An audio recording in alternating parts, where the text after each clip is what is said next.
నమస్తే, welcome to APTS Telugu news. ముందుగా headlines. Visakha Sharada పీఠాన్ని సందర్శించిన సీఎం జగన్. రాజశ్యామల అమ్మవారికి ప్రత్యేక పూజలు.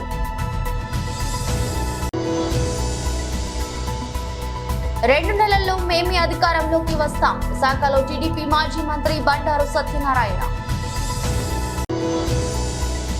ఘనంగా ఇసుకకొండ ఆలయ కమిటీ ప్రమాణ స్వీకారం. కార్యక్రమంలో పాల్గొన్న ఎమ్మెల్యే వాసుపల్లి.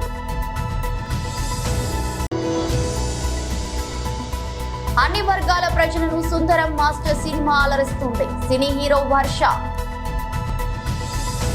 ఇక డీటెయిల్స్ చూస్తే, విశాఖ శారద పీఠం వార్షికోత్సవ వేడుకలకు సీఎం జగన్మోహన్ రెడ్డి ముఖ్య అతిథిగా హాజరయ్యారు. ఈ సందర్భంగా పీఠంలోని రాజశ్యామల అమ్మవారి యాగం పూర్ణాహుతి కార్యక్రమంలో సీఎం జగన్ పాల్గొన్నారు. శ్రీ వల్లి దేవసేన సుబ్రహ్మణ్య స్వామిని జగన్ దర్శించుకుని రాజశ్యామల అమ్మవారికి ప్రత్యేక పూజలు చేశారు. పీఠాధిపతి స్వామి స్వరూపానందేంద్ర కలిసి వరదుర్గ అమ్మవారి సీఎం జగన్ దర్శించుకున్నారు. అయితే విశాఖ పర్యటనకు విచ్చేసిన సీఎం జగన్ కు జిల్లా అధికార యంత్రాంగం, ప్రజా ప్రతినిధులు ఘన స్వాగతం పలికారు.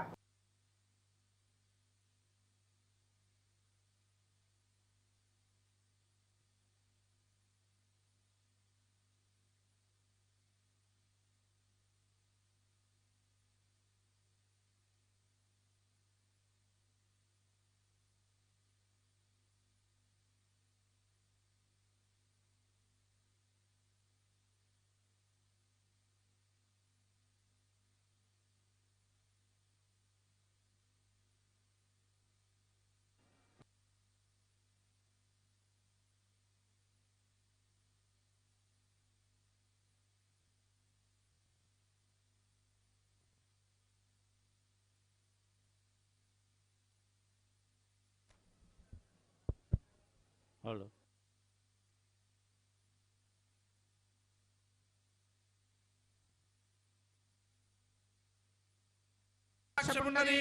పుండరీకాక్షాయ నమః. హస్తం ప్రక్షాళ్య ఆచమ్య ఓం కేశవాయ స్వాహ. ఆచమ్య ఓం కేశవాయ స్వాహ. ఓం నారాయణ మాధవాయ స్వాహ. ఓం గోవిందాయ నమః. విష్ణవే నమః. మధుసూదనాయ నమః. త్రివిక్రమాయ నమః. వామనాయ నమః. శ్రీధరాయ నమః. హృషీకేశాయ నమః. పద్మనాభాయ నమః. దామోదరాయ నమః. సంకర్షణాయ నమః. వాసుదేవాయ నమః. ప్రద్యుమ్నాయ నమః. అనిరుద్ధాయ నమః. పురుషోత్తమాయ నమః. మోక్షజాయ నమః. స్కృతాయ నమః. జనార్దనాయ నమః. ఉపేంద్రాయ నమః. హరయే నమః. శ్రీకృష్ణాయ నమః. శ్రీకృష్ణ పరబ్రహ్మణే నమో నమః. ప్రాణానాయమ్య ఉత్తిష్టంతు భూతపిశాచాః ఏతేభిర్భారకాః ఏతేషామవిరోధేన బ్రహ్మకర్మ సమారభే. ఓం భూః ప్రాణాయామం. ఓం భూః ఓం భువః ఓం భూః ఓం భువః ఓం స్వః ఓం మహః ఓం జనః ఓం తపః ఓం సత్యం ఓం తత్సవితుర్వరేణ్యం భర్గో దేవస్య ధీమహి ధియో యో నః ప్రచోదయాత్. ఓం జ్యోతిరసోమృతం బ్రహ్మభూర్భువస్సువరో. ఉపాత్త సమస్త దురిత క్షయ ద్వారా శ్రీ పరమేశ్వర ముద్రస్య శ్రీ పరమేశ్వర ప్రీత్యర్థం శుభాభ్యాం శుభే శోభనే ముహూర్తే మహావిష్ణోరాజ్ఞయా ప్రవర్తమానస్య అద్య బ్రహ్మణః పరార్థే శ్వేతవరాహకల్పే వైవస్వతమన్వంతరే ప్రథమపాదే ద్వీపే భరతవర్షే ఖండే దక్షిణ దిగ్భాగే దేశస్య ఈశాన్య ప్రదేశే గోదావరియోర్మధ్యదేశే సమస్త దేవతా గోబ్రాహ్మణ హరిహర శ్రీ గురుచరణ సన్నిధౌ అస్మిన్ వర్తమాన వ్యావహారిక చాంద్రమానేన అంతర్జాతీయ మాతృభాషా దినోత్సవాన్ని పురస్కరించుకొని తెలుగు దండు ఆధ్వర్యంలో తెలుగు తల్లికి నీరాజనం వేడుకలు నిర్వహించారు. బుధవారం మద్దిలపాలెం కూడలి తెలుగు తల్లి విగ్రహం వద్ద జరిగిన ఈ కార్యక్రమంలో పలువురు సాహితీవేత్తలు, కవులు, కళాకారులు, భాషాభిమానులు పాల్గొని తెలుగు తల్లికి పుష్పాభిషేకం చేశారు. కార్యక్రమంలో వండర్ కిడ్స్ పాఠశాల విద్యార్థులు కూడా పాల్గొని పద్యధారణతో అలరించారు. ఈ కార్యక్రమంలో తెలుగు దండు అధ్యక్షుడు పరవస్తు సూరి మాట్లాడుతూ, ప్రపంచ వ్యాప్తంగా మాతృభాషాభిమానులందరూ ఫిబ్రవరి 21ని ప్రపంచ మాతృభాష వర్ధిల్లాలని పండుగగా నిర్వహించుకుంటారని, ఈ సంప్రదాయం యునెస్కో వారి నిర్ణయం మేరకు 2000 సంవత్సరం నుంచి జరుగుతుందని చెప్పారు. అమ్మకు వందనం, అమ్మ భాషకు వందనం. అందరికీ నమస్కారం. ఈరోజు ఫిబ్రవరి 21 అంతర్జాతీయ మాతృభాష దినోత్సవాన్ని మనం 2000 సంవత్సరం నుంచి ప్రతి సంవత్సరం ఇదే తేదీని జరుపుకుంటున్నాం. కారణం ఏంటి అంటే 1956 వరకు తూర్పు పాకిస్తాన్గా ఉన్నటువంటి మన ఈ నేటి బంగ్లాదేశ్ ఆ దేశ ప్రజల మీద ఉర్దూ భాషను రుద్దడానికి పాకిస్తాన్ వాళ్ళు ప్రయత్నం చేస్తే మా మాతృభాష బెంగాలీ, మా అమ్మ భాష బెంగాలీ, అన్య భాషను మా మీద రుద్దడానికి మీరెవర్రా అని అక్కడి యువత ప్రజలంతా కూడా ఎదురు తిరిగి పోరాటం చేశారు. ఎందుకంటే మన తెలుగు వాళ్ళంతా చచ్చుదద్దమ్మలు కాదు కాబట్టి, మాతృభాష మీద వాళ్ళకి మమకారం ఎక్కువ కాబట్టి ఆ మహనీయులు వాళ్ళ అమ్మ భాష కోసం పోరాటం చేశారు. ఆ పోరాటంలో కొంతమంది యువకులు సుమారు ఒక 3-4 తమ ప్రాణాలను కూడా తృణప్రాయంగా అర్పించేశారు. ఆ వీరుల స్మృతికి నివాళిగా ఈరోజు ప్రపంచమంతా కూడా అంతర్జాతీయ మాతృభాషలు వర్ధిల్లాలి, ప్రపంచంలోని ప్రతి మాతృభాష గొప్పదే, ఎవడి మాతృభాష వాడికి ఇంకొంచెం గొప్పది, కాబట్టి అమ్మ భాషను అందరూ కాపాడుకోవాలి అనే నినాదాన్ని ప్రజలందరికీ వినిపించడం కోసం ప్రపంచవ్యాప్తంగా ఈరోజు మనం అంతర్జాతీయ మాతృభాష దినోత్సవాన్ని జరుపుకుంటున్నాం. ఈ సందర్భంగా మన తెలుగు వారికి, మన తెలుగు తల్లిదండ్రులకు ముఖ్యంగా వారి పాదాలు పట్టుకొని మరి ఒక విన్నపం, మీ బిడ్డలకు ఎన్ని భాషలైనా నేర్పించండి. అది ఆంగ్లం కావచ్చు, ఫ్రెంచ్ కావచ్చు, చైనా కావచ్చు, దిక్కుమాలిన ఏ భాష అయినా అద్భుతంగా నేర్పించండి. కానీ అమ్మ భాషను మాత్రం వాళ్ళకు దూరం చేయొద్దు. ఎందుకంటే మన దేశ చరిత్ర, మన జాతి చరిత్ర, మన మహనీయుల యొక్క మూలాలన్నీ కూడా మన మాతృభాషలోనే ఉంటాయి. ఆ మాతృభాష నిలబడ్డప్పుడే మన దేశం నిలబడుతుంది.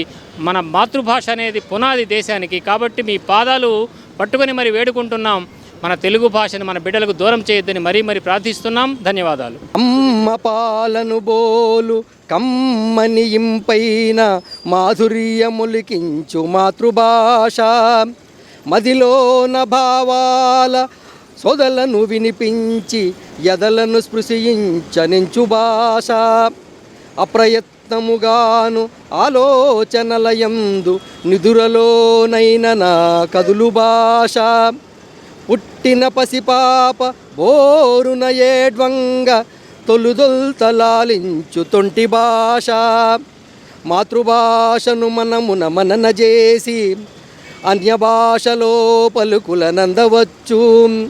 తల్లి చెవి కోసి దిద్దులు చల్లగాను పిన్ని కందిచ్చు తలపుల విజ్ఞతటులా.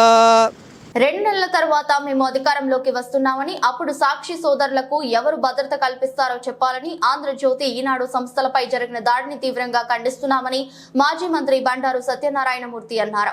బుధవారం విశాఖ టీడీపీ కార్యాలయంలో ఏర్పాటు చేసిన మీడియా సమావేశంలో మాట్లాడుతూ, సీఎం జగన్ శారదా పీఠానికి వస్తే ప్రజలకు ఆంక్షలు పెట్టడం దారుణమని, ఎయిర్పోర్టు నుంచి శారదా పీఠం వరకు టీడీపీ జెండాలను పోలీసులు పీకేశారని, వైసీపీ జెండాలు మాత్రం ఉంచారని, ముఖ్యమంత్రి వస్తే కార్పా లాంటి పరిస్థితి ఉండటం ఏమిటని ప్రశ్నించారు.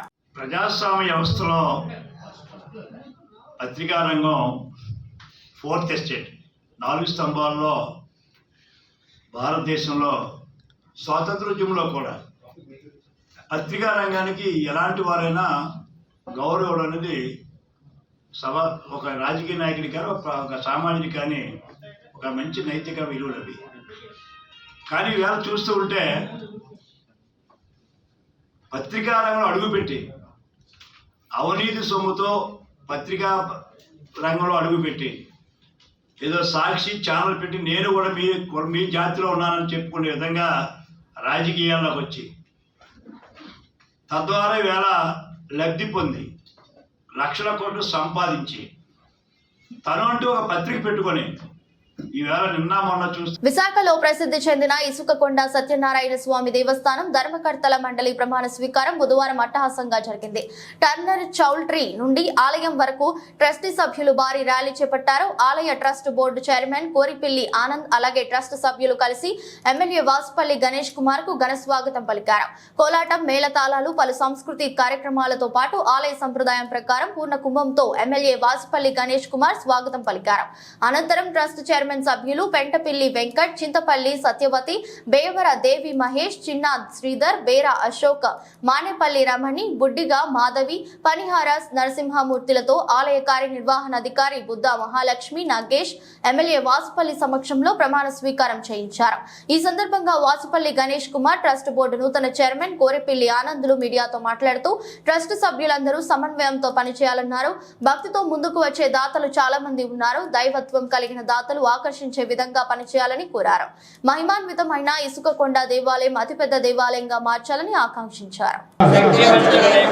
న్యాయ దృష్టితోనూ జ్ఞాన విధి రాగ ద్వేష రహితంగాను పై సంస్థ యొక్క 1987 ఆంధ్రప్రదేశ్ దేవాదాయ 30/87 యొక్క చట్ట పొందుపరిచిన నియమములను అందుపై గల నిబంధనలను చేస్తూ వస్తున్నారు. అన్ని విధాలా ఏకగ్రీవంగా ఈ ధర్మకర్త మండలి సభ్యులందరూ కూడా ఏకగ్రీవంగా మన ఆనంద్ గారిని ఎన్నుకోవడం జరిగిందని చెప్పి మీ అందరూ కూడా నేను తెలియజేస్తా ఉన్నాను. మంచి నాయకుడు, బీసీ నాయకుడు, మరి అటువంటి నాయకత్వ లక్షణాలు కలిగినటువంటి ఈ ఆలయానికి అభివృద్ధి పదంలో ముందుకు తీసుకుని వెళ్ళగలిగే సత్తా ఉండే నాయకుడు, అందరినీ కూడా కలుపుకొని ముందుకు సాగే నాయకత్వ లక్షణాలు కలిగినటువంటి నాయకుడు, అన్నిటికంటే మించి దైవత్వం కలిగిన నాయకుడు. అందుకే అంత సులువుగా చైర్మన్ పదవులు రావు. చాలామంది ఆశిస్తారు చైర్మన్ పదవులు కావాలని. సత్యదేవుని యొక్క ఆలయానికి చైర్మన్ అవడం అంటే అది ఎంతో పుట్టుకతో ఆ దైవత్వం ఉండాలి, ఆ దేవుని కటాక్షం ఉండాలి. ముఖ్యంగా ఎందుకంటే ఈ ఆలయం ఏది కోరితే ఆ కోరికలు తీర్చే దైవం. నిదర్శనం నేనే. వాసుపల్లి గణేష్ కుమార్ 2 సార్లు ఎమ్మెల్యే అయ్యారంటే అది మా అర్చకులు గారు. ఆయన ఎప్పుడూ కూడా ఈ దేవాలయానికి రప్పిస్తారు. నేను ఏది కోరుకుంటే జరుగుతుంది. ఏ కష్టం ఉన్నా సరే ఆ కష్టం తీరిపోతుంది అన్నమాట. అలాంటి కష్టాలను తీర్చే దైవం. పౌర్ణమి నాడు మీకు అందరికీ తెలుసు, సుమారు 30,000 నుండి 40,000 వరకు కూడా దర్శన భాగ్యం కలిగించే ఆ స్వామివారు. మరి అలాంటి స్వామివారికి ఈరోజు మనం రోడ్డు కూడా అప్పుడు శిరీష మేడం గారు ఈవోగా ఉండేవారు ఈ గుడికి. అప్పుడు మనం ప్రారంభించాం. చక్కగా పూర్ణ మార్కెట్ నుండి ఏమో డైరెక్ట్గా ఘాటీ రోడ్ ఏమో ఈ యొక్క సుమారు 13 కోట్లు 14 కోట్లు అనుకుంటానమాట రెడీ చేశాం. కానీ చిన్న వక్ఫ్ బోర్డు ల్యాండ్ ఉండడం వల్ల, అలాగే పూర్ణ మార్కెట్ దగ్గర కొన్ని షాప్స్ ఉండడం వల్ల మనకి లేట్ అయ్యింది.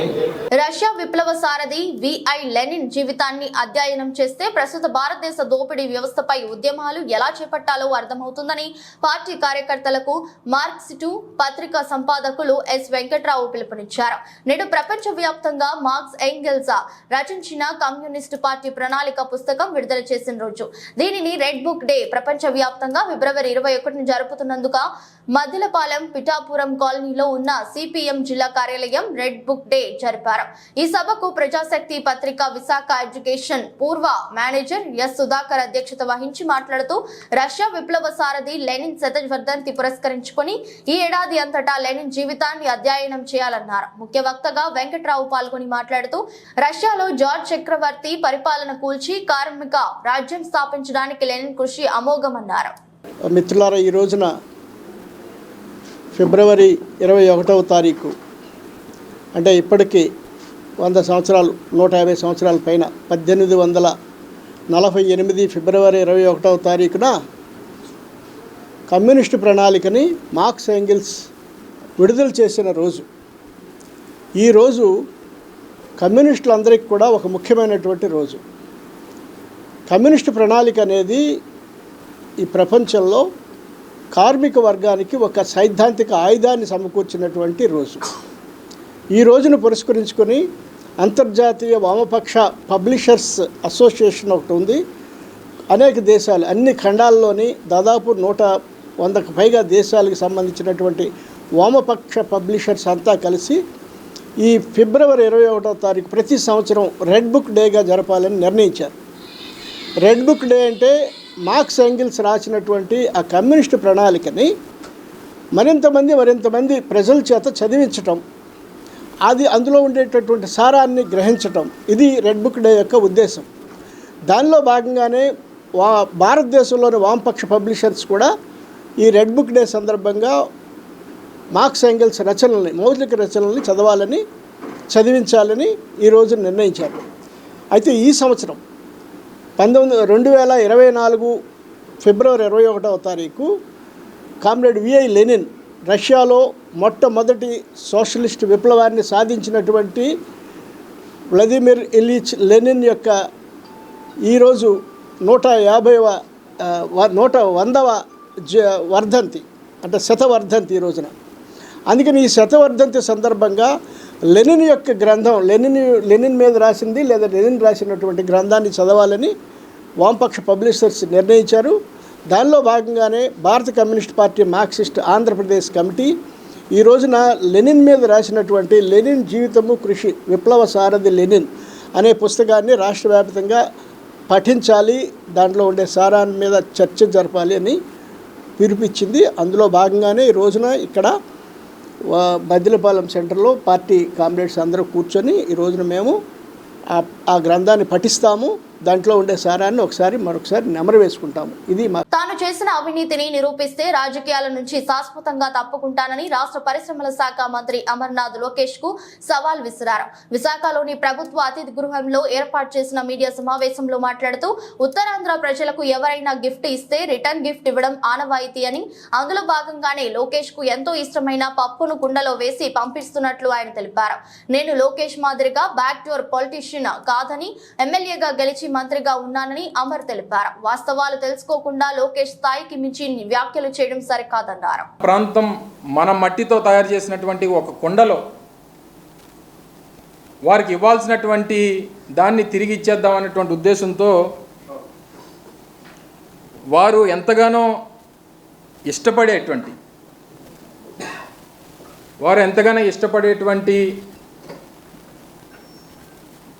ఈ పప్పుని ఈ ప్రాంత మట్టితో తయారు చేసినటువంటి ఈ మట్టి కుండలో, మా ప్రాంత శాలివాహనుడు మా కుమ్మరి సోదరుడు తయారు చేసినటువంటి ఈ మట్టి కుండలో పెట్టి, ఇక్కడ ఉన్నటువంటి వారు ఎవరన్నా సాహసం చేసి వారికి తీసుకెళ్ళి ఇవ్వగలిగితే మీరు ఇవ్వండి, లేకపోతే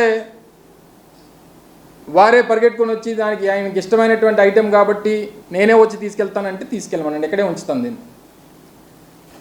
కాకపోతే ఈ పప్పుతో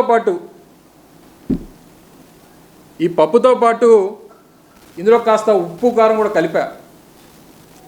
కేవలం ముద్దపప్పు అయితే సరిపోదు వారికి. కాస్త ఉత్తరాంధ్ర ప్రాంతం అనేక సందర్భాల్లో ఆ పార్టీకి, తెలుగుదేశం పార్టీ అధికారంలోకి రావడానికి కారణమైనటువంటి ఉత్తరాంధ్ర ప్రాంతం గురించి ఏ రోజు కూడా వైవ హర్ష, దివ్య శ్రీపాద జంటగా నటించిన సుందరం మాస్టర్ సినిమా ఈ నెల 23న ప్రపంచ వ్యాప్తంగా విడుదల కానుంది. సినిమా ప్రమోషన్ లో భాగంగా చిత్ర హీరో హర్ష విశాఖలోని ఓ హోటల్లో మీడియా సమావేశం నిర్వహించారు. ఈ సందర్భంగా ఆయన మాట్లాడుతూ సుందరం మాస్టర్ అందరినీ కడుపుబ్బా నవ్విస్తాడని తెలిపారు. చిత్ర టీజర్ కి, ట్రైలర్ కి విశేష స్పందన వచ్చిందన్నారు. తాను 10 ఏళ్ల క్రితం వైవ షార్ట్ ఫిల్మ్ తో పరిచయం అయ్యాను అని గుర్తు చేశారు. కళలు కంటే ఎవరైనా వెండి తెరపై మెరుస్తారు అన్నారు. హీరో రవితేజ ఏ బ్యాక్గ్రౌండ్ లేకుండా ఎదిగిన హీరో అని కొనియాడారు. ఆయన నిర్మాతగా తీసిన సినిమా ద్వారా హీరోగా పనిచేయడం ఆనందంగా ఉందన్నారు. తన స్నేహితుడు హీరో సాయిధరం తేజ్ చేతుల మీదుగా చిత్ర టీజర్, మెగాస్టార్ చిరంజీవి చేతుల మీదుగా ట్రైలర్ విడుదల కావడం సంతోషంగా ఉంది అన్నారు.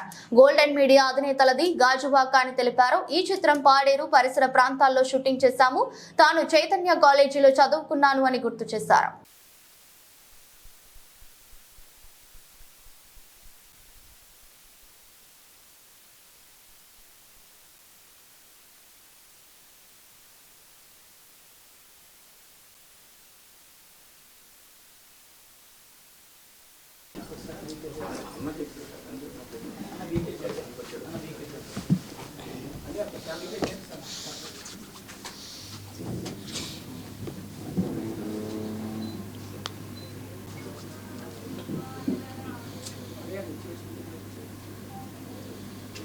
ఫిలిం ద్వారా సమాజానికి ఏం చెప్పాలనుకుంటున్నారు? దీని ద్వారా అంటే సార్ మనకి నేను సెటైర్ అంటే మరి సెటైరికల్ కాదు, బట్ నవ్వులుతూ ఉండునే ఒకదాని తర్వాత ఒకటి చేద్దామని.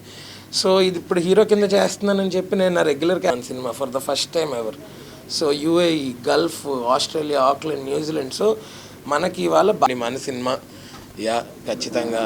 And everybody please watch Sundaram master only in theatres.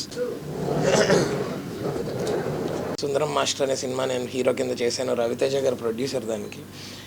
అలాగే వైజాగ్ నుంచి గోల్డెన్ మీడియా అని ఒక కొత్త ప్రొడక్షన్ హౌస్, గాజువాక వాళ్ళు కూడా హాఫ్ ప్రొడ్యూసర్స్ దానికి.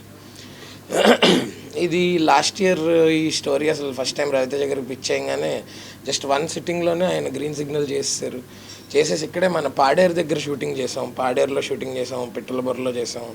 అలాగే మొత్తం అంతా పాడేరు చుట్టుపక్కల పరిసరాల్లోనే చేసాం అనమాట. ఎందుకంటే ఎక్కడెక్కడికో వెళ్ళక్కర్లా విజువల్ బ్యూటీకి, మన చుట్టూనే ఉన్నాయి, మన వైజాగ్ చుట్టూనే బోల్డ్ బ్యూటిఫుల్ లొకేషన్స్ ఉన్నాయి. సో ఫైనల్గా ఈ February 23rd సినిమా రిలీజ్ అవబోతుంది. సో ఈ ప్రమోషనల్ టూర్ నేను వైజాగ్లో స్టార్ట్ చేయడానికి ఒక కారణం ఉంది. ఎందుకంటే నేను మీ అందరిలో చాలామందికి తెలుసు, నాది కూడా వైజాగే.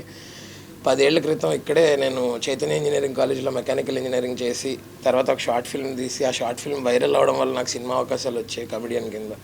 కమెడియన్ నుంచి మెల్లగా నేను క్యారెక్టర్ ఆర్టిస్ట్ అయ్యాను కలర్ ఫోటో అనే సినిమా తర్వాత. ఇవాళ నేను ఫస్ట్ ఒక హీరో కింద ఒక సినిమా నేను చేస్తున్నాను.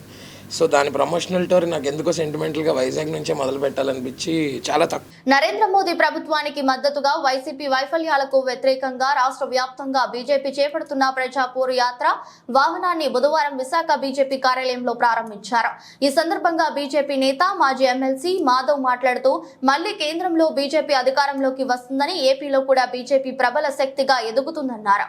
వైసీపీ ప్రభుత్వం అవినీతి అక్రమాలను గ్రామ స్థాయి నుంచి ప్రజలకు వివరించేందుకు ఈ ప్రజా పోరు యాత్రను ప్రారంభించామన్నారు. ఎన్నికల్లో బీజేపీ అభ్యర్థులు గెలిపే లక్ష్యంగా పనిచేస్తున్నట్లు తెలిపారు. వ్యాప్తంగా నరేంద్ర మోడీ గారి యొక్క వాతావరణం, అలాగే భారతీయ జనతా పార్టీ ప్రభుత్వం మరొకసారి వస్తుంది అని చెప్పి ప్రజలంతా కోరుకుంటున్నారు. ఇవాళ ఆంధ్రప్రదేశ్లో కూడా భారతీయ జనతా పార్టీ ఒక ప్రబల శక్తిగా ఎదగడానికి, అలాగే రాష్ట్ర ప్రభుత్వం యొక్క అవినీతి, అక్రమ, అనైతిక పరిపాలనకి చరమగీతం పాడాలి అని చెప్పి ప్రజలందరూ ముక్తకంఠంగా కోరుకుంటున్న దాన్ని మరింతగా ఊపు తీసుకురావడానికి, ఈ రాష్ట్ర ప్రభుత్వం యొక్క ప్రజా వ్యతిరేక పరిపాలన సంబంధించిన అనేక అంశాలు ప్రజల్లో తీసుకెళ్ళడానికి, అలాగే కేంద్రం ఆంధ్రప్రదేశ్ ఆదుకుంటున్న తీరు, అనేక రకాల వరాలు ఆంధ్రప్రదేశ్కి ఇవ్వటం, ఈ రాష్ట్రం నుంచి ఒక ఎంపీ, ఒక ఎమ్మెల్యే లేకపోయినా కూడా ఈ రాష్ట్రంలో సింహభాగం అభివృద్ధి కేంద్ర ప్రభుత్వం చేయటం, నరేంద్ర మోడీ గారి పేరు మీద ఇక్కడ రోడ్లు కానీ, కాలువలు కానీ, ఎల్ఈడి లైట్లు కానీ, ఊర్లో ఉండే అంగన్వాడీ కేంద్రం కానీ, బడులు కానీ, హాస్పిటల్స్ కానీ. వార్తలు ముగించే ముందు మరోసారి హెడ్లైన్స్. విశాఖ శారదా పీఠాన్ని సందర్శించిన సీఎం జగన్, రాజశ్యామల అమ్మవారికి ప్రత్యేక పూజలు.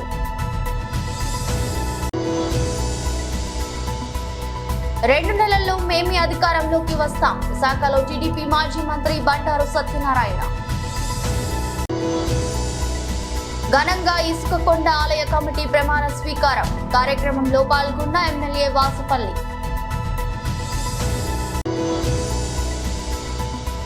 అన్ని వర్గాల ప్రజలను సుందరం మాస్టర్ సినిమా అలరిస్తుంది, సినీ హీరో వర్ష. ఇది బులెటిన్, మరో బులెటిన్ మళ్ళీ కలుద్దాం. అంతవరకు సెలవు, నమస్కారం.